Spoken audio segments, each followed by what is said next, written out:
Hello guys, എല്ലാവർക്കും നമ്മുടെ മറ്റൊരു വീഡിയോയിലോട്ട് സ്വാഗതം. ഓക്കെ, ഇന്നത്തെ മെയിൻ തീം എന്ന് പറഞ്ഞാൽ ബോട്ട് ക്രിയേറ്റും അതുപോലെ തന്നെ ഈ കുറേ പേർക്കുള്ള ഇഷ്യൂ ആണ് സോങ് വർക്കാണ് YTV ഡൗൺലോഡിങ് ഒന്നും വർക്ക് ചെയ്യുന്നില്ല എന്നുള്ളത്. ഓക്കെ, അതിനെല്ലാം കൂടെയുള്ള സൊല്യൂഷനും കൂടിയാണ്. ഓക്കെ, അപ്പോൾ എന്തായാലും നമ്മുടെ വീഡിയോ വാച്ച് ചെയ്യുക. അപ്പോൾ ഇതിലേക്ക് നമ്മുടെ വീഡിയോ കാണാത്ത ആൾക്കാരാണെങ്കിൽ വീഡിയോ കാണുക, സബ്സ്ക്രൈബ് കൂടി ചെയ്യുക, എന്തെങ്കിലും ഒരു സഹായം. ഓക്കെ, അപ്പോൾ ഇതിനകത്ത് കുറച്ച് ഡിഫിക്കൽട്ട് മെത്തേഡ്സ് ഒക്കെ വരുന്നുണ്ട്. അപ്പോൾ ഒരിട്ടും ബോട്ട് ക്രിയേറ്റിംഗ് ഉബുണ്ടു മെത്തേഡാണ് വരുന്നത്. ഫ്രീ ഡിപ്ലോയ്മെൻ്റ് ആണ്, എല്ലാവർക്കും വേണ്ടി ഡിപ്ലോയ് ചെയ്യാം. ഓക്കെ, അപ്പോൾ മാക്സിമം സപ്പോർട്ട് ചെയ്യാം. അപ്പോൾ നമുക്ക് നേരിട്ട് നമ്മുടെ വീഡിയോയിലോട്ട് കിടക്കാം. അപ്പോൾ ഫസ്റ്റ് നമ്മുടെ വാട്സപ്പ് ഓപ്പൺ ചെയ്യണം. ഓക്കെ, നമ്മൾ വാട്സപ്പ് ഓപ്പൺ ചെയ്തെടുത്തിട്ടുണ്ട്. അതിനുശേഷം നമ്മൾ പിങ് അടിക്കുകയാണ്. സംഭവം ടെസ്റ്റ് ചെയ്യുന്നുണ്ടോ എന്ന് അറിയണമല്ലോ.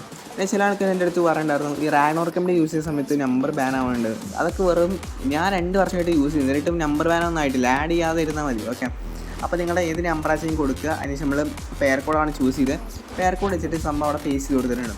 അതിനുശേഷം നിങ്ങൾക്ക് എന്ത് വെച്ചാൽ പേര് കൊടുക്കുക. അവിടെ ഞാൻ ലിറ്ററലി ജസ്റ്റ് നെയിം കൊടുത്തുന്നുള്ളൂ. അപ്പോൾ ഇങ്ങനത്തെ കുറച്ച് ഇഷ്യൂസൊക്കെ പറഞ്ഞ് കേട്ട് ജസ്റ്റ് അങ്ങനത്തെ ഇഷ്യൂസൊന്നുമില്ല. ബോട്ട് എല്ലാവർക്കും യൂസ് ചെയ്യാൻ പറ്റും. ഓക്കെ, അങ്ങനെ ബോട്ട് അത് ജസ്റ്റ് ലിങ്ക് ഡിവൈസ് വഴി വർക്കാവുന്ന സംഭവമല്ല, ഇതിനകത്ത് ബാൻ അടിക്കാൻ. ഓക്കെ, അപ്പോൾ നമ്മൾ സെക്ഷൻ ഐ ഡി കിട്ടാനായിട്ട് നമ്മൾ ക്രോമിനകത്ത് തിരിച്ച് വിട്ട് അവിടെ സെക്ഷൻ കോപ്പി ചെയ്യണം. കോപ്പി ചെയ്തതിന് ശേഷം നമ്മൾ തിരിച്ച് നമ്മുടെ ഇതാണ് ആപ്പിൻ്റെ പേര്, യൂസർ ലാൻഡ് എന്നാണ് പേര്. ഓക്കെ, നമ്മളിതിൻ്റെ ലിങ്ക് എന്തായാലും ഡിസ്ക്രിപ്ഷനിൽ കൊടുക്കുന്നുണ്ട്. അപ്പോൾ കൃത്യമായിട്ട് സ്റ്റെപ്പൊക്കെ ഫോളോ ചെയ്യുക. ഓക്കെ, ഇതിനകത്ത് സ്റ്റെപ്പൊന്നും കൃത്യമായിട്ട് പറയുന്നില്ല, ജസ്റ്റ് ഇതൊക്കെ മുന്നേ ചെയ്ത് വെച്ചാണ്. കുറേ ഇൻസ്റ്റാളേഷനൊക്കെ വന്നത് കാരണം കുറച്ച് ടൈമൊക്കെ എടുത്തിട്ടുണ്ടായിരുന്നു. ഓക്കെ, അതിനുശേഷം നമ്മൾ CD റാഗ്നോർക്കമ്പിൽ നിന്ന് അടിച്ചു. അതിനുശേഷം നമ്മൾ nano config.env എന്ന് ടൈപ്പ് ചെയ്യണം. കാരണം അതിനകത്താണ് ഈ കോൺഫിഗിൻ്റെ ഫയലിനകത്തിരിക്കും, config.envൻ്റെ ഫയലിലായിരിക്കും നമ്മൾ ഈ സെക്ഷനൊക്കെ ടൈപ്പ് ചെയ്ത് കൊടുക്കുന്നത്. അപ്പോൾ നമ്മൾ സെക്ഷൻ എഴുതി ടൈപ്പ് ചെയ്ത് കൊടുക്കുകയാണ്. അതിനുശേഷം നമ്മൾ ജസ്റ്റ് ഡബിൾ കോഡ്സ് അങ്ങനെ കുറച്ച് ഈക്വൽ ടു സംഭവം കൊടുത്ത് നമ്മൾ ഇവിടെ എൻ്റെ അതുപോലെ തന്നെ ഹാൻഡ് പെട്ടെന്ന് ടൈപ്പ് ചെയ്ത കാരണം കുറേ ഇഷ്യൂസൊക്കെ വരുന്നുണ്ട് അതിനകത്ത്, സ്പെല്ലിംഗ് മിസ്റ്റേക്സൊക്കെ. അതൊന്നും കാര്യക്കട, സംഭവം എന്തായാലും കറക്റ്റാണ് കൊടുത്തത്. ഓക്കെ, അപ്പോൾ നമ്മളങ്ങനെ കൊടുത്ത് സംഭവം കറക്റ്റ് ചെയ്തെടുത്തിട്ട് നമ്മൾ പ്ലസ് ചിഹ്നമാണ് കൊടുത്തത്, നമ്മുടെ പെർഫ്ലിക്സ്. ഓക്കെ, പെർഫ്ലിക്സ് അല്ല ഹാൻഡ്ലേഴ്സ്. ഓക്കെ, അപ്പോൾ നമ്മൾ അതിന് ശേഷം നമ്മൾ സേവ് അടിക്കണം. കൺട്രോൾ നമ്മൾ C അടിച്ച് കൺട്രോൾ X അടിച്ച് നമ്മൾ സേവ് ചെയ്തിട്ടുണ്ട്. അതിനുശേഷം നമ്മൾ NPM സ്റ്റാർട്ട് കൊടുക്കണം. NPM സ്റ്റാർട്ട് എന്ന് പറയുമ്പോൾ കുറച്ച് പ്രൊസീജിയേഴ്സ് ഉണ്ട്. അതിങ്ങനെ കുറച്ച് ഇത് പറഞ്ഞാൽ ഏറ്റവും സ്ലോവസ്റ്റ് സെർവറുകൾക്ക് തോന്നിയത്, പക്ഷേ അത്യാവശ്യം ഫാസ്റ്റ് ഉണ്ട്. ഈ ഉബുണ്ടുക്കകത്ത് ഈ ഓരോ ഫയൽസ് ആഡ് ചെയ്തെടുക്കും, നല്ല ടൈം എടുക്കും. അത്യാവശ്യം നല്ല രീതിക്ക് ടൈം എടുക്കുന്നുണ്ട്. ഇഷ്ടംപോലെ ടൈം എടുത്തിട്ടുണ്ടായിരുന്നു ഞാൻ ഈ സമയത്ത്. അതാണ് ഞാൻ വീഡിയോ അതിനകത്ത് ഇങ്ങനെ എൻ്റർ ചെയ്യുന്നത് കൃത്യമായിട്ട് കാണിക്കാനായിട്ട് ഇഷ്ടംപോലെ സമയം എടുത്തു. അപ്പോൾ എന്തെങ്കിലും ഡൗട്ട് ഉണ്ടെങ്കിൽ നമ്മുടെ ടെലിഗ്രാം ചാനലിനകത്ത് ജോയിൻ ചെയ്യാം. ലിങ്ക് എന്തായാലും ഞാൻ ഡിസ്ക്രിപ്ഷനിൽ കൊടുക്കാം. അപ്പോൾ എന്തായാലും ജോയിൻ ചെയ്യുക. ഡൗട്ട് ക്ലിയർ ചെയ്യണമെങ്കിൽ മാത്രം മതി. ഓക്കെ, വെറുതെ എനിക്ക് താല്പര്യമില്ല. ഓക്കെ, അപ്പോൾ നമ്മൾ മറ്റേ പ്ലഗിൻസ് ഇൻസ്റ്റാൾ എന്നൊക്കെ പറഞ്ഞ് കാണിക്കും. അതിനുശേഷം നമ്മുടെ ബോട്ട് സ്റ്റാർട്ട് എന്ന് പറഞ്ഞ മെസ്സേജ് വരും. ഓക്കെ, നമുക്ക് ജസ്റ്റ് വെയിറ്റ് ചെയ്യാം, എന്തായാലും കുറച്ച് ടൈം എടുക്കും. അപ്പോൾ ഇതിനായിട്ട് നമ്മുടെ വീഡിയോ സബ്സ്ക്രൈബ് ചെയ്യാത്ത ആൾക്കാരെ സബ്സ്ക്രൈബ് ചെയ്യുക. അപ്പോൾ നമ്മളിതിനായിട്ട് നമ്മുടെ ഫേക്ക് ആയിട്ടുള്ള ഒരു വീഡിയോ പോലും നമ്മുടെ ചാനൽ ഇട്ടിട്ടില്ല. ഒക്കെ 100% വർക്കിംഗ് ആയിട്ടുള്ള വീഡിയോ മാത്രമേ ഇട്ടിട്ടുള്ളൂ. അപ്പോൾ എന്തായാലും ചെക്ക് ചെയ്ത് നോക്കുക.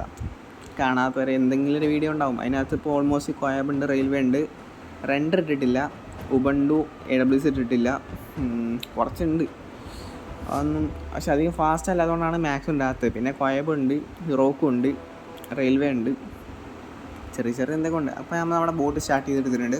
നമ്മൾ വാട്സപ്പ് തിരിച്ച് ഓപ്പൺ ചെയ്യാം. അപ്പോൾ ഇങ്ങനത്തെ ഒരു മെസ്സേജ് വന്നിട്ടുണ്ട്. പ്ലസ് ആണ് നമ്മുടെ ഹാൻഡിൽസ് വന്നിട്ടുള്ളത്. പ്ലസ് വന്ന് നമ്മൾ പിങ് അടിച്ച സമയത്ത് 45 MS കൃത്യമായിട്ട് വന്നിട്ടുണ്ട്. ഓക്കെ, അപ്പോൾ നമ്മൾ അതിന് ശേഷം പ്ലേ സ്റ്റാർട്ട് പോയി. ഇത് കുറച്ച് ടൈം എടുക്കും, കാരണം സോങ്സിനൊക്കെ അത്യാവശ്യം ഈ സെർവർ സ്ലോ ആണ്. കാരണം ഉബുണ്ടു സെർവറിലും എല്ലാം സംഭവം ഇത് വർക്ക് ആവാത്തതാണ് ലിറ്ററലി AWS സെർവറിനകത്ത്. പക്ഷേ എന്നിട്ട് ഇതിനകത്ത് വർക്ക് ആവുന്നുണ്ട്. അപ്പോൾ നിങ്ങൾക്കൊരു പ്ലസ് പോയിൻ്റ് ഇതിനകത്ത് വരുന്നുണ്ട്. ഓക്കെ, അപ്പോൾ ഇതെന്തായാലും വർക്കിംഗ് ആണ്. ഇപ്പോൾ ഞാൻ ഇതിനകത്ത് വേറെ തിരുമറി നടത്തിയിട്ടില്ല, കാരണം അതർ സെർവറിനാണ് വരുന്നത്. ഇപ്പോൾ ചില ആൾക്കാർ റെയിൽവേ എങ്ങനെ യൂസ് ചെയ്തിട്ടുണ്ടാകും, അതുകൊണ്ടാണ് പ്ലാറ്റ്ഫോം അടിച്ചത്. ഈ പ്ലാറ്റ്ഫോം എന്ന് പറയുമ്പോൾ അതർ സെർവർ വന്നു കഴിഞ്ഞാൽ ഒന്നെങ്കിൽ വേറെ ഏതെങ്കിലും സെർവർ ആയിരിക്കും എന്നാണ് അർത്ഥം. ഓക്കെ, അപ്പോൾ നമ്മൾ സോങ് ഓൺലൈൻ കുറച്ച് ടൈം എടുക്കുന്നുണ്ട്. അതിനകത്ത് നമ്മൾ എന്തായാലും സ്പീഡപ്പൊന്നും ചെയ്തിട്ടില്ല, കറക്റ്റ് ടൈം തന്നെയാണ് കൊടുത്തിട്ടുള്ളത്. ഓക്കെ, പക്ഷേ നമ്മൾ പ്ലാറ്റ്ഫോം കൊടുത്തപ്പോൾ അതർ സെർവർ തന്നെ കാണിച്ചു. ഉബുണ്ടുക്കകത്തും കാണിക്കുന്ന അതർ സെർവർ എന്നാണ് കേട്ടോ. ഓക്കെ, അതിനുശേഷം നമ്മൾ മെനു അടിക്കുവാണ്. ഓക്കെ, മെനു അടിച്ചിട്ടുണ്ട്. മെനു അടിക്കുന്ന സമയത്ത് അതിനകത്ത് റാം ഇപ്പം അതിനകത്ത് GB എന്നായിരിക്കും കാണിക്കുന്നുണ്ടാവുക. 8 അങ്ങനെ സംതിങ് കാണിക്കും, 5 to 11. ഓക്കെ, ഇനി 11 ആയിരിക്കും അതിൻ്റെ മാക്സിമം. ജസ്റ്റ് ചെക്ക് ചെയ്ത് നോക്കിയാൽ മതി. ഓക്കെ, അതിനുശേഷം നമ്മൾ TTS ആയി. എന്തായാലും നല്ല രീതിക്ക് ബോട്ട് വർക്ക് ചെയ്യുന്നുണ്ട്. അപ്പോൾ എന്തായാലും മാക്സിമം നിങ്ങൾ ബോട്ട് യൂസ് ചെയ്ത് ട്രൈ ആക്കി നോക്കുക. ഓക്കെ, എന്തായാലും ഡൗട്ടൊക്കെ വരുന്നുണ്ടാവും. അപ്പോൾ ജസ്റ്റ് ടെലിഗ്രാം ചാനലിനകത്ത് ലിങ്ക് കൊടുക്കുന്നുണ്ട്, ജസ്റ്റ് കൃത്യമായിട്ട് ഫോളോ ചെയ്യുക. സ്റ്റെപ്സൊക്കെ എന്തെങ്കിലും ഡൗട്ട് ഉണ്ടെങ്കിൽ ആ ജസ്റ്റ് അത് കോപ്പി ചെയ്തിട്ട് അയച്ചു തരാം ടെലിഗ്രാം ചാനലിനകത്ത്. അപ്പോൾ signing out bye Zion, signing out, by.